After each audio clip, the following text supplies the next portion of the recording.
On refait le monde. L'invité. Aboubacar Souma, bonsoir. Bonsoir Oumo, comment ça va? Bien, nous sommes à Conakry, capitale de la République de Guinée. Alors, votre retour est prévu pour quand? Ou bien c'est quand vous entendrez que Cellou Dalein Diallo et Sidya Touré sont annoncés? Bientôt, si Dieu le veut. Oui, non, mais ça, c'est une réponse désormais classique. Hein? Ouais. À tous ceux qui sont à l'extérieur, quand on leur demande, c'est bientôt. Vous ne pouvez pas être plus précis. On ne peut pas être plus précis que ça. Pour quelle raison? Pour une question de stratégie. Ou bien parce que vous ne maîtrisez pas en réalité la question relative à votre retour. C'est quand les autorités. Non, le calendrier même. C'est quand les Personne ne maîtrise demain, sauf Dieu. D'accord. Attendez. Vous étiez annoncé pour être invité aujourd'hui, ça vous l'avez maîtrisé, Aboubacar Souma. Oui, parce que ceux qui sont décideurs de ça ont décidé ainsi et Dieu a accompli. Sinon, j'étais programmé depuis hier. Comme Dieu n'avait pas voulu, c'est pourquoi ça a été reporté pour aujourd'hui. Est-ce que cela veut dire que vous craignez pour votre vie, une fois en Guinée? Non seulement pour notre vie, mais pour la vie d'autres personnes qui nous soutiennent. En clair, vous êtes menacé. Naturellement, oui, vous le savez. Et pourquoi selon vous? Et par qui? Non, vous savez que je fais partie de ceux qui ont condamné fermement le coup d'État, non seulement depuis le jour J, c'est-à-dire le 5 septembre, je suis passé par votre radio dans l'émission qu'on appelle le lendemain, le 6, Wonga Yafé. J'ai même demandé à mes frères et amis qui applaudissaient le coup d'État de ne pas le faire. Je dis, on ne doit pas remplacer l'illégalité par l'illégalité. Nous ne devons pas accompagner l'illégalité car la manière dont c'est fait là, nous ne savons pas qu'est-ce que les gens là ont derrière la tête à part les discours pompeux et trompeurs qu'ils nous prononcent. Attention, attention, nous qui voulons gouverner le pays de façon démocratique dans un pays de droit, nous devons faire attention. Si nous prenons acte, ça suffit là, mais nous ne devons ni applaudir, ni danser par rapport à quelque chose qui est illégal.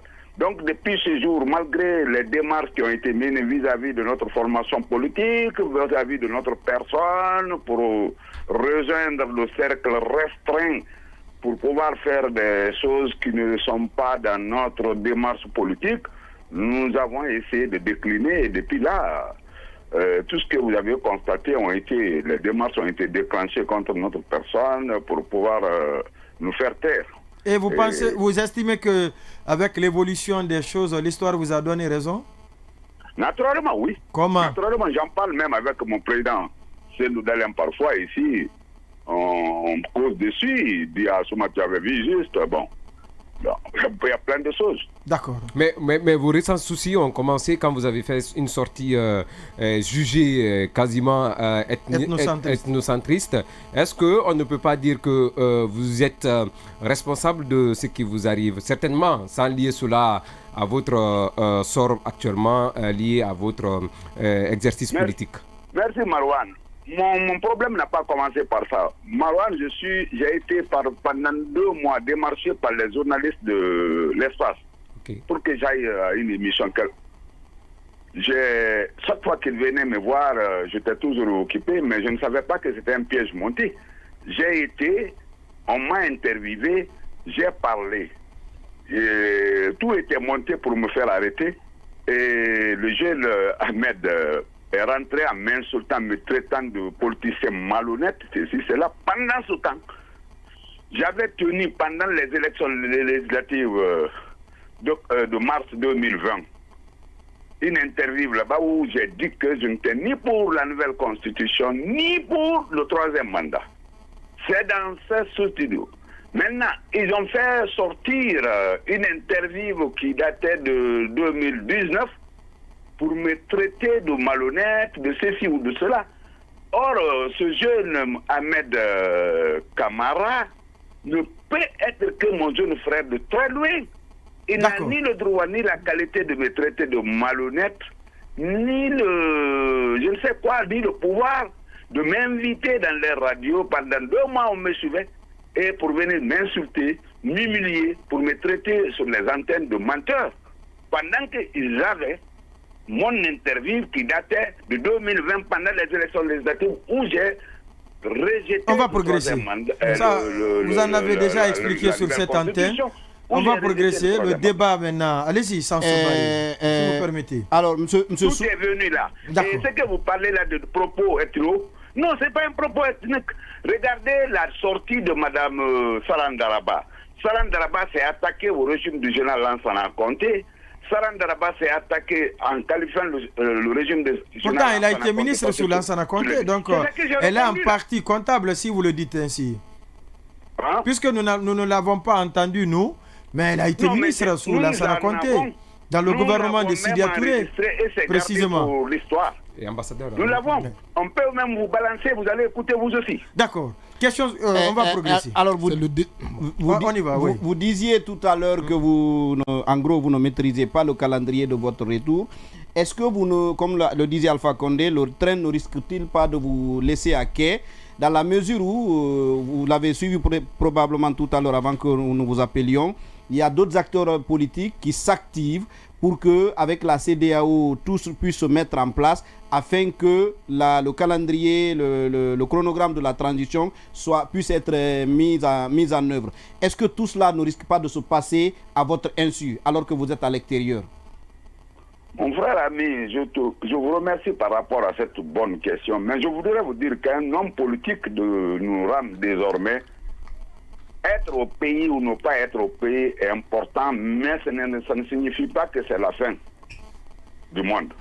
Soyez rassurés que nous ne sommes pas assis. Là où je vous parle, là, je ne suis ni au Sénégal ni à Bissau, je suis en Sierra Leone, là où se trouve le président du Parlement de la CEDEAO, Tunis. D'accord. Donc, sachez que nous ne sommes pas assis. Depuis qu'il y a près d'un an, nous sommes sortis du pays. Chacun de nous essaye de faire le travail qu'il faut dans le cadre de la collégialité avec les leaders qui ne sont pas d'accord naturellement avec la démarche du CNRD. Nous sommes en train de travailler qu'on ne peut pas dévoiler sur les antennes. Nous ne sommes pas assis. Deuxièmement, un leader politique comme Alpha Condé le faisait peut rester dehors, mais ces hommes sont sur le terrain, ils font le travail nécessaire au moment venu. Nous serons là-bas lorsque la sécurité et la liberté de chacun sera assurée. Nous serons dans le pays. Mais soyez rassurés que rien n'entame notre volonté politique, rien n'entame sur notre détermination et notre engagement politique par rapport à notre pays. Nous ne laisserons le pays dans la main de personne. Soyez rassurés. Est-ce à dire que vous exigez que les élections ne se tiendront pas sans vous? C'est aussi simple que ça. Par exemple, les touristes politiques que vous venez d'appeler... Mais est-ce que ça, ce ne sont pas des ambitions creuses, ça? Je dis les touristes politiques que vous venez d'appeler, ils ne savent même pas le fonctionnement. Vous les appelez des touristes politiques? Ce sont des touristes politiques. D'accord. Que vous venez d'appeler pour faire plaisir un peu au CNRD, pour pouvoir décaisser un peu d'argent encore. J'avoue qu'ils ne connaissent même pas le fonctionnement des institutions de la CEDEAO. Allez-y. La commission en tant que telle ne peut rien décider. Et il y a deux organes de décision au niveau de la CEDEAO. Le premier organe de décision, c'est le Conseil des chefs de l'État. La conférence des chefs d'État. Le second, c'est le Parlement de la CEDEAO. Lorsque les deux valident une question, ils donnent maintenant à la commission pour exécution, suivi et évaluation. C'est aussi simple que ça. Même si c'est la commission elle-même qui souhaite faire quelque chose, il faut qu'ils viennent développer ça devant le Parlement. Le Parlement valide et remonte au Conseil des chefs de l'État. Donc, aller vers ce gymnastique politique, tout le monde sait que... C'est pourquoi au moins je me pose une question. Est-ce que les gens ont été à l'école en Guinée? Parce qu'ils qualifient... Ah, mais vous êtes Guinéen. Donc, vous aussi n'êtes pas allé à l'école. Mais je me demande... Comment les gens essaient de trouver les terminologies qui ne collent pas à la réalité?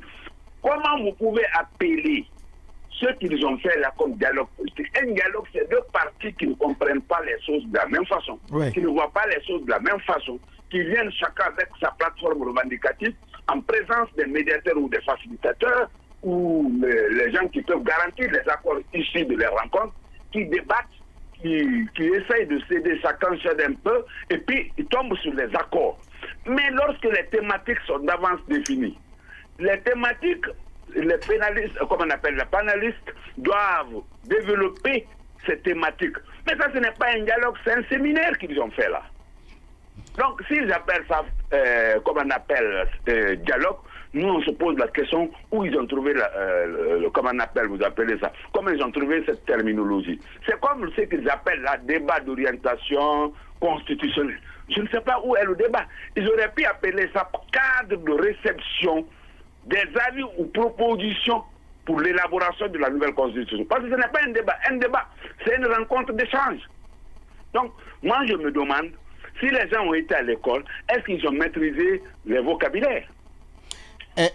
Alors, vous disiez tout à l'heure que tous les leaders qui ne sont pas d'accord avec le CNRD sont en train de travailler dans le cadre d'une collégialité.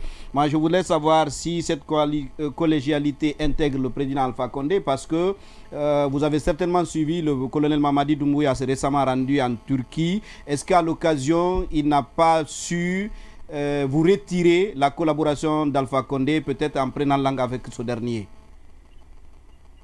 La collégialité que je vous parle, c'est toutes les entités politiques qui sont au sein des forces vives de Guinée. Y compris donc le président Alpha Condé. Y compris le RPG Arc-en-Ciel, à sa tête son président qui n'est autre que le président Alpha Condé. Est-ce que vous pensez que Alpha Condé fait toujours partie des forces vives, même après le séjour du colonel Doumbouya en Turquie? Mais le séjour du colonel Doumbouya n'est pas un événement. Le séjour du colonel Doumbouya en Turquie ne constitue pas un frein par rapport à l'évolution des forces vives de Guinée, car le professeur Alpha Condé est plus qu'engagé dans la lutte que nous menons. L'essentiel pour nous aujourd'hui... Il peut encore remporter des batailles, Alpha Condé, à cet âge-là, et avec l'éloignement, son éloignement du pays. Et même son silence relatif de ces dernières semaines. Ouais. Je vais vous dire une fois encore, si Alpha Condé se tait, c'est plus grave que s'il parle. Et tout le temps qu'Alpha Condé a fait comme combat dans ce pays, il l'a fait à l'extérieur. L'essentiel. Ceux qui connaissent l'histoire n'ont qu'à vous parler. Les combats essentiels réalisés sur le terrain guinéen par Alpha Condé ont été faits à son insu. Il n'était pas là physiquement.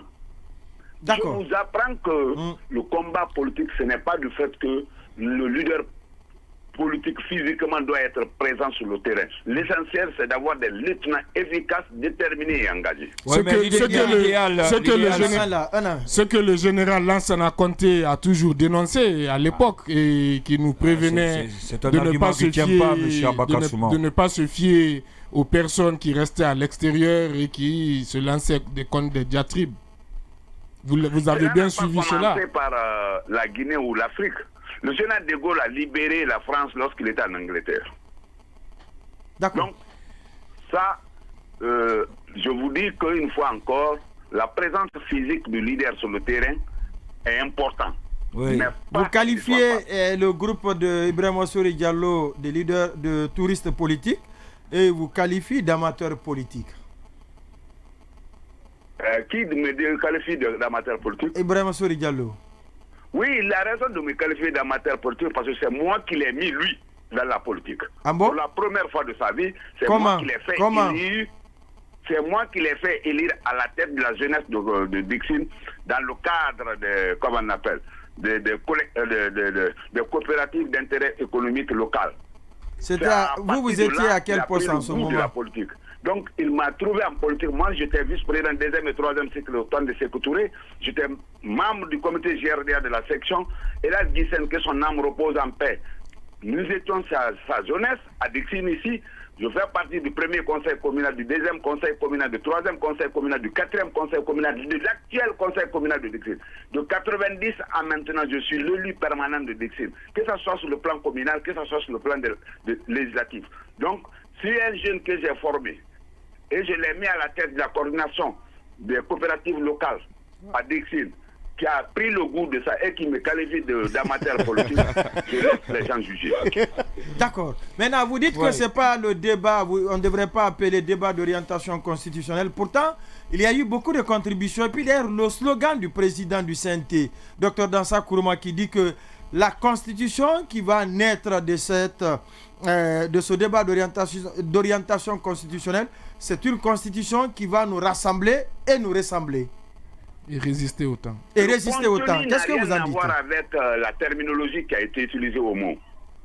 Un débat, je dis encore, c'est une rencontre d'échange entre deux partis ou deux groupes de personnes. C'est aussi simple que ça. Oui, mais au-delà de cette question sémantique. C'est ça la signification du mot débat. Mais lorsque les gens viennent exposer leurs propositions, il n'y a pas un autre groupe qui pose des questions avec lesquelles ils discutent.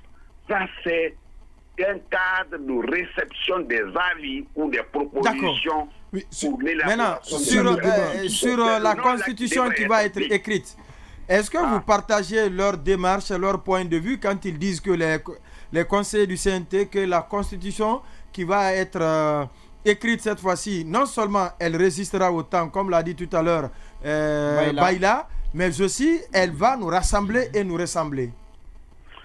Bon, c'est des jeunes gens qui pensent que les textes de loi peuvent faire quelque chose de durable. Ce n'est pas les textes de loi.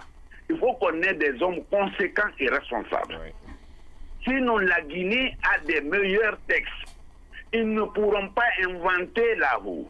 L'essentiel, c'est d'avoir des hommes de probité intellectuelle irréprochable, des hommes conséquents, des hommes responsables, des hommes qui aiment le pays-là et donc qui appliquent les conséquences des lois sur le terrain de manière impartiale. Tant que nous n'aurons pas ces hommes, même s'il faut écrire avec les diables un texte de loi, qu'il soit la Constitution, les textes organiques ou ordinaires, si on n'a pas les hommes qui doivent les interpréter, qui doivent les appliquer sérieux, qui les interprètent et qui les appliquent de façon impartiale, nous ne sortirons pas de cette situation guinéenne. Toutes les constitutions guinéennes qui ont été conçues, réalisées, ce sont des bons textes. Malheureusement, les hommes qui sont appelés à les appliquer ne le font pas comme on a la volonté de le faire. Sinon, la constitution de mai 2010, j'avoue que nous aurons procédé tout simplement à un toilettage de certaines dispositions pour l'adapter à la réalité. Mais c'est un très bon texte, c'est une très bonne constitution. Malheureusement, on fait, je ne sais pas, cadre de débat d'orientation, on va faire la visite dans les préfectures, ça c'est des actions budgétivores. Nous n'avons pas besoin de tout ça. Les textes existent, il suffit de les adapter. Ils ne feront rien ce qui n'a pas été fait. Ils ne feront rien ce qui n'a pas été dit. C'est ça la vérité. Okay. Mais où trouver ces hommes? La question reste posée là. Oui, monsieur le président Souma, en parlant justement de ce débat d'orientation constitutionnelle, il y a eu beaucoup de propositions, mais il y a une proposition qui est revenue souvent par différentes entités qui consiste à instaurer le bipartisme ou le tripartisme. Que pensez-vous de cela? Je vous pose la question parce qu'au tout début de la transition, vous aviez déclaré que le CNRD avait fait une erreur en ne procédant pas à la dissolution carrément des partis politiques. D'abord, est-ce que vous pensez toujours que cela était une erreur et que les partis politiques... Ce n'est pas une erreur que mes engagements politiques, je les assume de façon entière, mon frère ami. Lorsque vous voulez, au lieu de chercher à créer des nouvelles entités politiques pendant que les anciennes existent, pourquoi ne pas dissoudre les premiers? Parce qu'ils avaient le vent en poupe à l'époque. Tous les problèmes que nous connaissions aujourd'hui ou que nous connaissons aujourd'hui, si ils avaient procédé comme ils ont procédé à la dissolution de l'Assemblée nationale, au gouvernement, la présidence de la République et autres institutions, s'ils avaient fait la même chose, est-ce que les gens auraient cherché à créer des partis au lieu de s'attaquer au CNRD, n'est-ce pas? Alors, moi je pensais que les gens étaient de bonne foi, vu leur première démarche. Donc, s'ils étaient de bonne foi, ils étaient venus pour se battre pour le pays, pour refonder comme ils l'ont dit, pour rectifier comme ils l'ont dit. Nous, on a cru un peu à leur engagement verbaux. Donc, si c'était le cas, on aurait commencé par ça.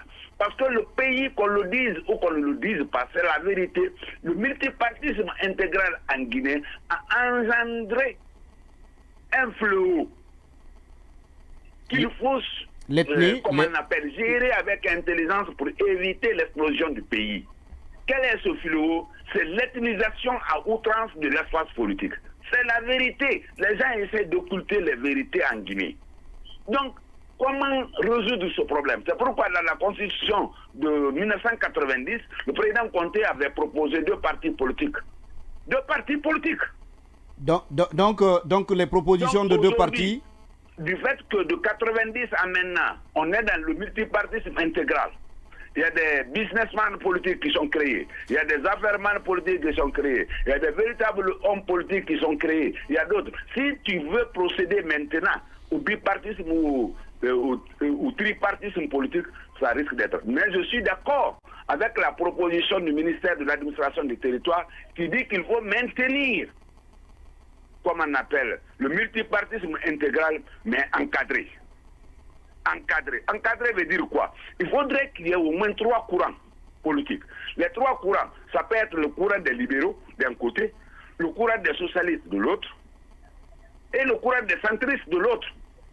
Chacun de ces partis politiques doit pouvoir adhérer à un de ces courants politiques.